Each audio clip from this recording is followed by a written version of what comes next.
One of my favorite Bible verses is make it your ambition to lead a quiet life, attend to your own business, and work with your hands, which sounds like a contradiction to having a podcast until you blend it with a generous person will prosper, whoever refreshes others will be refreshed. In the Makerspace, we are here to build each other up and connect you to the people who can help you. I've spent the last few years trying to be a mom to 6 kids, 3 by birth and 3 by a very hard adoption, and I'm pretty sure I've screwed some stuff up. In the middle of all of that, I built an online business. Now I'm creating a community to connect those moms that feel like nobody else gets it. This is the Makerspace Podcast, and I'm your host, Cam Ostwald.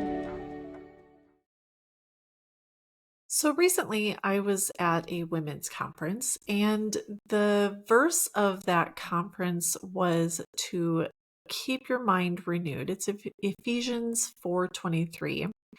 And the New Living Translation says, "Be made new in the attitude of your minds." And I like that version, but I definitely like the amplified version better, which is to be continually renewed in the spirit of your mind, having a fresh, untarnished mental and spiritual attitude. This is one of those verses that is good in context as well as outside of context. And both as parents and as women, I think it's a good verse to have in our tool belts. As an adoptive parent going through a hard journey, I think that it's especially important.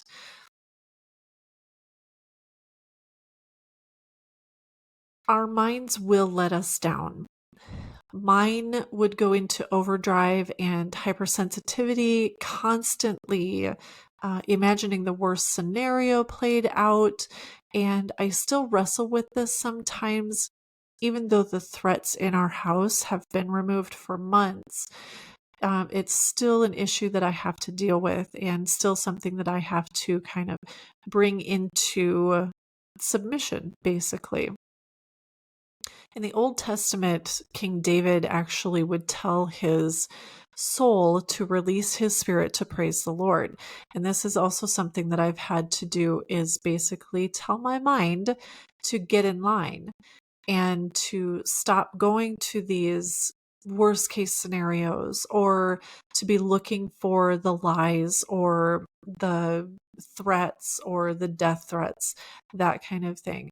So sometimes we have to do that. We need to stay focused on Jesus. He will help us through the journey. He won't take it away.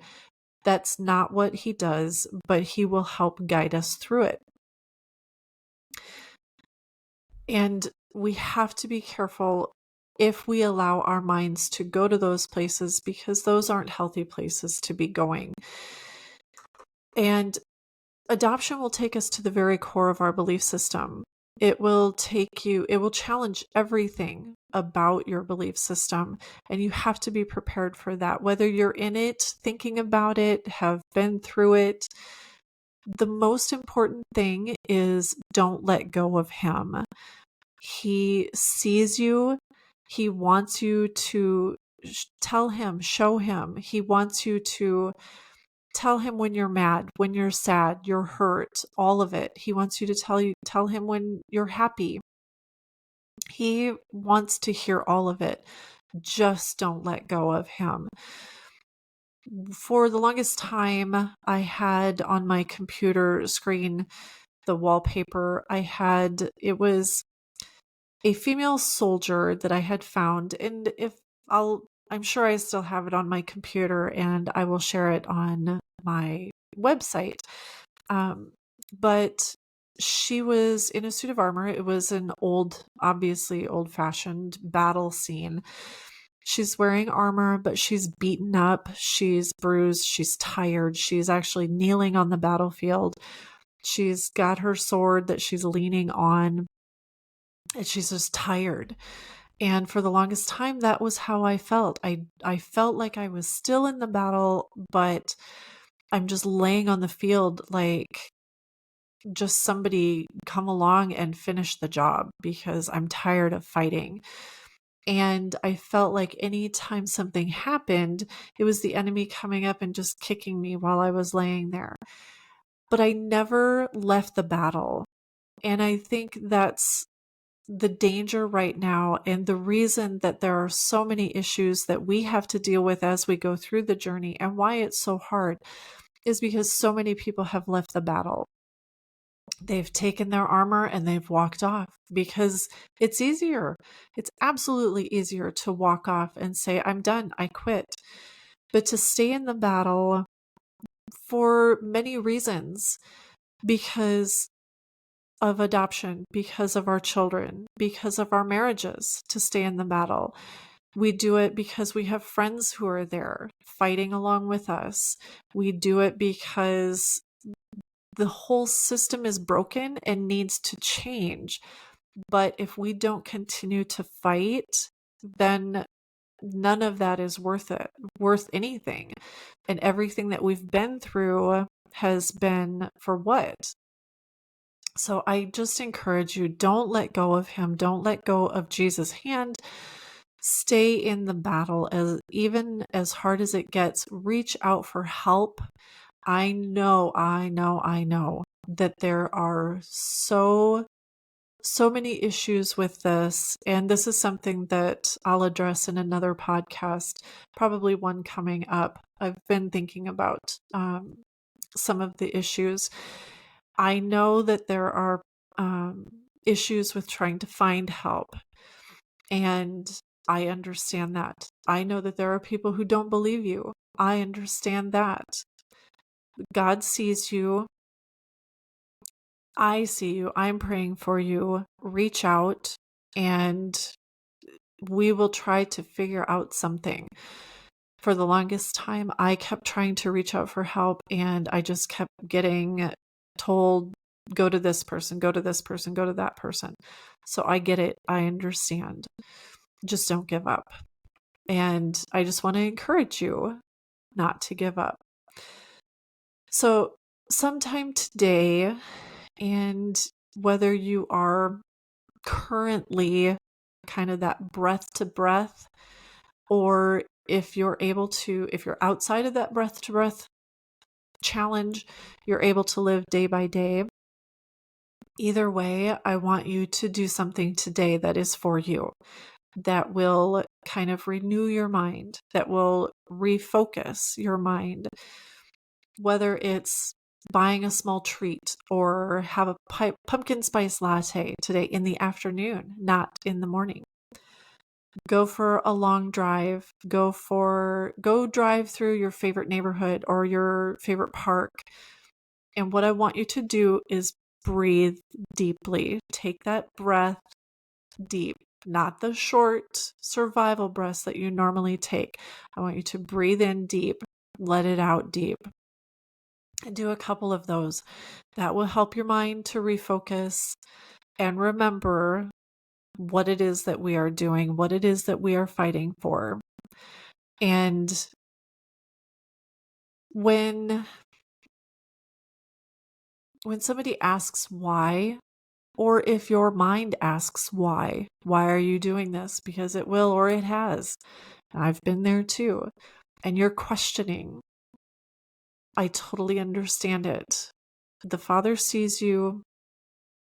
And I want you to remember that this was the whole reason for the gospel. This was the whole purpose that Jesus did what he did on the cross, was for adoption. It was for our adoption. So, of course, we're going to have battles. And it's absolutely easy for me to say because I'm a day-to-day at this point. Like I said, my threats have been removed from the house. And I strictly do them. I handle those situations with somebody else in a different environment is taking care of those threats for me. But I have been there, and I know what it's like to have security cameras. I know what it's like to have Sharpie objects locked up under surveillance. I understand. And it's very easy for me to tell you now that, but I also said it when I was in the deep, when I was in the biggest hole I have ever been, that this is the gospel. So I stay in the battle, and I have been refreshed. I have rested, at least some. I am still in somewhat of a battle, but I'm still in the fight. And if it's not worth anything but to hear well done from the Father, then it's been worth it. And I want you to also tell your mind that it's worth it. And I want you to tell it who's boss. And I want you to remind yourself that you have not failed, that you are not a failure, that you're not crazy, and that somebody does believe in you and somebody is praying for you. There's probably more than you realize, because the voices that come against us are the loudest, but there are people praying for you and love you and see you. And I'm one of them. And I want to tell you how much I appreciate you. And I know right now you're probably rolling your eyes if you're in the breath to breath, but that's okay. Someday you won't be, someday you will be in the day to day. And we will be there to help you to kind of get through the next steps. So I love you all. I am praying for you. Reach out if you want. And I hope you guys have a great weekend. Enjoy your Thursday.